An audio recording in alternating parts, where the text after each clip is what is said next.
What is up? This is Eric, driving from Philly to New York right now, and I wanted to talk about this expression, misery loves company.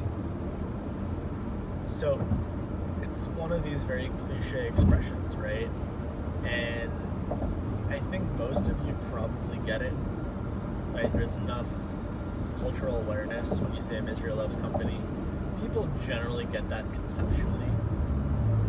But what gets interesting is when you see it applied in real time. So I've experienced this quite a lot, and when I was younger, it was something that I used to resist. Like there was something bad about it, and drove me miserable, literally, right? So there's that saying, you become what you resist. So by resisting miserable people, I actually got miserable through resisting that. It's interesting.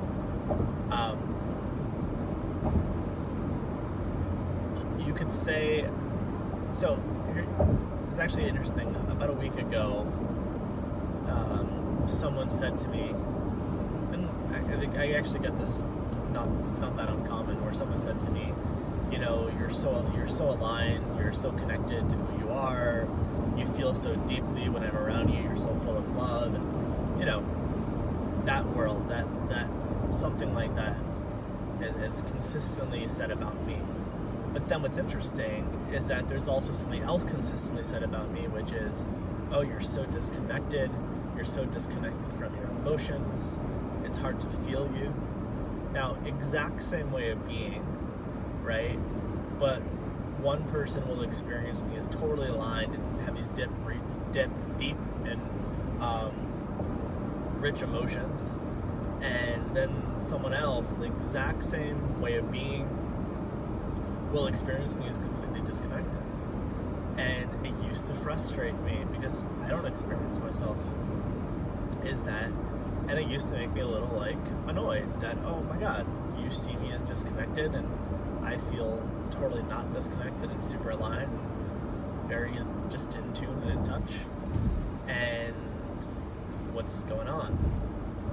So looking back, you know, I was reflecting this week, actually I was reflecting in the car like 5 minutes ago before I decided to make this video, that people who have that, now look, there have been times where I've been upset and have actually felt closed off and disconnected, but generally, when that has been said about me and I have felt it not to be, you know, true, not to be aligned with my experience, it was people that were pretty miserable, right? So they were in some kind of survival state, dealing with depression or anxiety or self-confidence issues. You know, essentially they were disconnected from self, right? So they were operating from their, you know, identity or machinery or ego or whatever word you want to use. It all kind of points to the same thing, pretty much. And the more someone's disconnected from self, one of two things tends to happen in my presence. Either I kind of become like a mirror for them, and they start to see themselves very deeply, right? So it's, you know, I'm not going to say it happens all the time, but it happens enough where someone says, wow, you get me more than anyone else. Wow, you really get me. Wow, I feel so loved around you. And that I can, you know, sometimes I can see someone just for who they are and not interact with all the machinery, right? Like the ego, identity. Now, if someone isn't willing to see themselves, like at the level of self, right? That's what I mean by see themselves. And they're really, really committed to enroll me in this identity that they've constructed. And that's what they're committed to. They will experience me often as disconnected, as rude. There'll be some, essentially, I'll call it an attack, but it's some justification on how there's something wrong or bad about my way of being with them. And if who I am being, just my very beingness, is a threat to their identity, and they're committed to keeping alive their identity, they'll kill off anything in the process that threatens it, including a relationship with me. So the justification, so someone's miserable, right, and they complain about how people are horrible to them and they can't trust people, or whatever their thing is. It might be different, the thing, but it's the same mechanism. So if someone has those disempowering meanings and stories that they're stuck inside of, it will often occur as, oh, you don't get me, why are you not communicating effectively, or how can you be smiling right now, right? Like, they'll actually get upset if you're not upset with them. So you can listen and get someone, but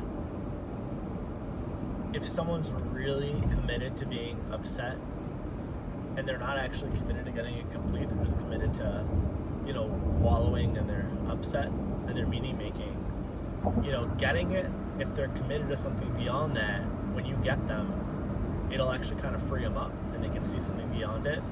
But if they're not ready, or they're just not in a space where they're actually committed, they may say they are, but when they're actually committed, you listening will not only not necessarily do anything, but you'll end up being a mirror for them, and sometimes it could actually fuck them up even more. And out of love for those people, sometimes disconnecting is actually the best thing you can do, right? Because they're only going to interact with you if you come from something as, oh, there's something wrong, there's something bad, we need to fix something, and it just becomes this non-stop conversation that can literally go on for years. I mean, just look at miserable married couples that are stuck in this pattern where it's always something to fix, it's always something to repair, it's always something to there's something bad or wrong, and we got to go make it right again, and it becomes this drama, and it's very emotionally heavy, and you want to use the word toxic, but it doesn't leave much space to create. It doesn't leave much space for possibility and for purpose and aliveness. How many people can say their friendships and their romantic relationships are purpose driven, right? Are about deepening with each other, are about growing and constantly deepening and making a difference and making an impact through relationship, or whatever drives you and whatever your purpose is. A lot of people don't look at it like that. A lot of people look at it as this very narcissistic, you fulfill my needs, I need to feel a certain way around this, and it's what can I get out of this relationship, romantic or not. This applies to any kind of relationship, work, doesn't matter. If it's not grounded in a space of possibility, and it's not about, what you can contribute, or if only one person's in that space, it's constantly be about one person creating possibility and one person constantly complaining and being upset, and then them feeling they're not being heard or not being gotten. The thing is, if you start getting upset with them, they'll keep engaging. They might complain, but they'll keep engaging. So there's a saying: if you want to see what someone's about, look to see who their friends are.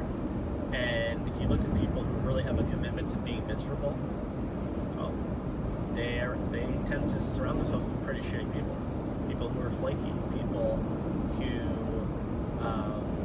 they're just kind of wishy-washy, or also complain a lot. And these people tend to complain about, oh, I have so many things in my life, I'm so upset, I really wish I didn't. It's actually not true.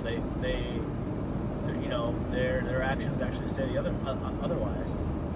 And it's kind of like people who are, really poor, or homeless, and there's this poverty cycle, and you can often literally show people resources. Hey, here's how you start a business, or here's how you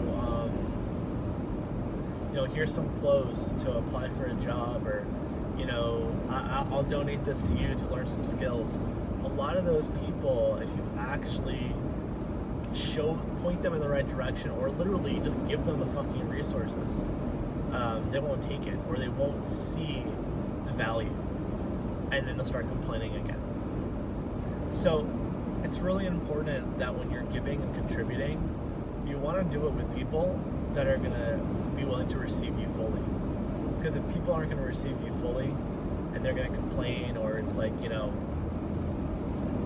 pulling teeth, it's going to drain you, and it's not really going to make a difference, or a difference with them. So that's the thing. You never have to force your way through things. You never have to push. And there's an MO I live by, which is set the conditions, see who shows up to the party. And if you see people's greatness and stand for people even when they're not standing for themselves, they'll either blossom and open around you, or they'll shrivel and complain and get upset and kind of kick and scream a little bit.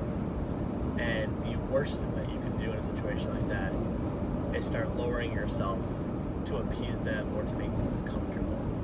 Because really fulfilling relationships in life that really give you purpose and aliveness and vitality and self-expression, the moment you start making it about comfort, it gets a lot worse.